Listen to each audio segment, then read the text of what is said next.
നമസ്തേ, പുതിയൊരു വീഡിയോയിലേക്ക് എല്ലാവർക്കും സ്വാഗതം.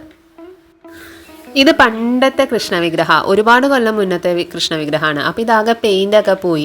അപ്പോൾ ഇതിനെ ഒന്ന് പുതുക്കിയെടുക്കാൻ വേണ്ടി പോവാണ്. ഇതിനു വേണ്ടി ഞാൻ ഉപയോഗിക്കുന്നത് ആക്രിലിക് പെയിൻറ് തന്നെയാണ്. ഇത് നല്ല ബ്രൈറ്റ് ആയിട്ടുള്ള ഒരു കളറാണ്. അപ്പോൾ ഇത് വെച്ചാണ് ചെയ്യണേ. ഈ വിഗ്രഹം വന്നിട്ട് നല്ല കളിമണ്ണിൽ ഉണ്ടാക്കിയിട്ടുള്ളതാണ്. നല്ല വെയിറ്റുള്ള വിഗ്രഹമാണ്. ഇപ്പം കിട്ടുന്നതൊക്കെ വെയിറ്റ് കുറഞ്ഞതാണ്. എനിക്ക് തോന്നുന്നു പ്ലാസ്റ്റർ ഓഫ് പാരീസിൽ ചെയ്യണമെന്നാണ് തോന്നുന്നു. അപ്പോൾ വെയിറ്റ് കുറവാണ്. ഇത് നല്ല വെയിറ്റാണ്. നമ്മൾ എടുക്കുമ്പോൾ ഒക്കെ ഒന്ന് ശ്രദ്ധിക്കണം. നല്ല വെയിറ്റ് ഉള്ളതാണ്. മുഖം കൊടുക്കുമ്പോൾ ഇതുപോലെ പുരികം, അതുപോലെ കണ്ണൊക്കെ, കണ്ണിൻ്റെ പീലി, അതുപോലെ സൈഡിലുള്ള മുടി അതെല്ലാം മാഞ്ഞു പോകും. കാരണം നമ്മൾ ഫുള്ള് കവർ ചെയ്തെടുക്കണമല്ലോ സൈഡിൽ കൂടെ. ബാക്കിയുള്ള ഭാഗത്തൊക്കെ നമുക്ക് അതിൻ്റെ വക്ക് ചേർത്ത് ഇങ്ങനെ വരച്ചെടുക്കാൻ പറ്റും. അപ്പോൾ ഇത് നമ്മൾ ഫുള്ള് പെയിൻറ്റ് ഗ്ലൂ ചെയ്തതിന് ശേഷം കണ്ണും പുരികമൊക്കെ നമ്മൾ വീണ്ടും വരച്ചു കൊടുക്കും.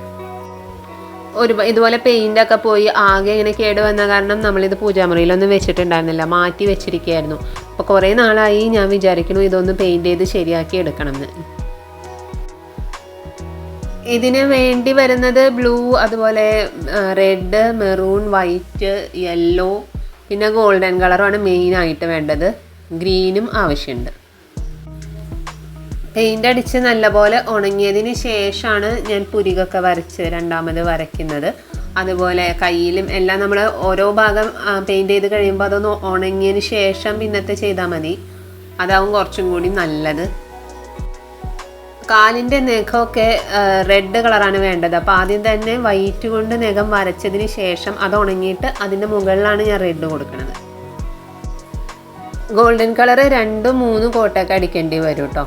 കാരണം അത് അല്ലെങ്കിൽ മങ്ങിപ്പോകും. അപ്പോൾ നമ്മൾ അതിന് മുകളിൽ കൂടെ ഒന്നും കൂടിയും കൊടുത്ത് പിന്നെയും, കാരണം ഇതിൻ്റെ ഓൾറെഡി ഉണ്ടായിരുന്ന പെയിൻറ്റ് കളഞ്ഞിട്ടല്ല ഞാൻ ചെയ്യുന്നത്. ആദ്യം ഉണ്ടായിരുന്ന പെയിൻറ്റിൻ്റെ മുകളിൽ കൂടിയാണ് ചെയ്യുന്നത്. ഫുള്ള് പെയിൻറ്റ് കളഞ്ഞ് വരുമ്പോഴത്തേക്കും എവിടെയൊക്കെയാണ് ഏതൊക്കെയാണ് വെക്കേണ്ടതെന്ന് ചിലപ്പോൾ കറക്റ്റ് കിട്ടിയില്ലെങ്കിലോ, അല്ലെങ്കിൽ കരയൊക്കെ എങ്ങനെയായിരിക്കും, ഇതുപോലെ തന്നെ പുതുക്കാനാണ് ഞാൻ ഉദ്ദേശിച്ചിരുന്നത്. ഇപ്പോൾ ഫുള്ള് പെയിൻറ്റ് കളഞ്ഞ് വരുമ്പോൾ ആദ്യം ഉണ്ടായിരുന്നതിന് ചിലപ്പോൾ വ്യത്യാസമൊക്കെ വന്നേക്കാം. അപ്പോൾ അതുകൊണ്ടാണ് ഇങ്ങനെ ചെയ്തത്. പെയിൻ്റ് അടിക്കാൻ തുടങ്ങുന്നതിന് മുന്നേ ഏറ്റവും ആദ്യം ശ്രദ്ധിക്കേണ്ട ഒരു കാര്യം, നമ്മളിത് നന്നായിട്ട് ക്ലീൻ ചെയ്തിട്ടുണ്ടാവണം. ഈ ഞുറിവിൻ്റെ ഇടയിൽ, അതുപോലെ ഓർണമെൻറ്റ്സിൻ്റെ ഇടയിലൊക്കെ ആയിട്ട് ഇങ്ങനെ പൊടിയൊക്കെ ഇരിക്കുന്നുണ്ടാവുമല്ലോ പഴയതാവുമ്പോൾ.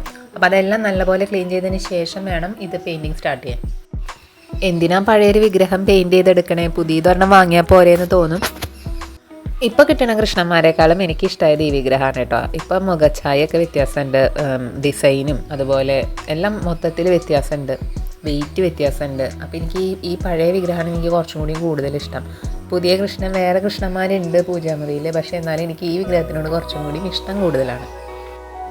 താഴെ ഒരു കടലാസ് വെച്ചിട്ട് അതിന് മുകളിൽ വെച്ച് ചെയ്യുന്നതാവും നല്ലത്, താഴെ പെയിൻ്റൊക്കെ ആവാതിരിക്കാനായിട്ട്. കണ്ണ് പുരികമൊക്കെ വരയ്ക്കുമ്പോൾ കുറച്ചും കൂടി ശ്രദ്ധിക്കണം കറക്റ്റ് ഷേപ്പ് ആവാനായിട്ടൊക്കെ. അപ്പോൾ മുന്നത്തെ അടയാളം ഉണ്ടെങ്കിൽ നമുക്ക് കറക്റ്റ് അതിൻ്റെ മുകളിൽ കൂടെ തന്നെ വരയ്ക്കാം. അത് പോയിട്ടുണ്ടെങ്കിൽ നല്ലപോലെ ശ്രദ്ധിച്ചിട്ട് വരയ്ക്കണം. അതിൻ്റെ ഷേപ്പും പ്രപ്പോർഷനൊക്കെ കറക്റ്റ് ആവണമല്ലോ, അതുകൊണ്ട്. ഈ ബ്ലൂ വന്നിട്ട് നല്ല ബ്രൈറ്റ് ആയിട്ട് നല്ല ഡാർക്ക് ഇതിൽ കിടക്കുന്നതാണ്. അടിയിൽ നിന്ന് തെളിഞ്ഞ് വരാൻ കുറച്ച് ബുദ്ധിമുട്ടാണ്. അപ്പോൾ ഞാൻ ബ്ലാക്കിൻ്റെ ആദ്യമേ തന്നെ ഇങ്ങനെ ചെറുതായിട്ടൊരു ഔട്ട്ലൈൻ നിർത്തിയിട്ടുണ്ടായിരുന്നു.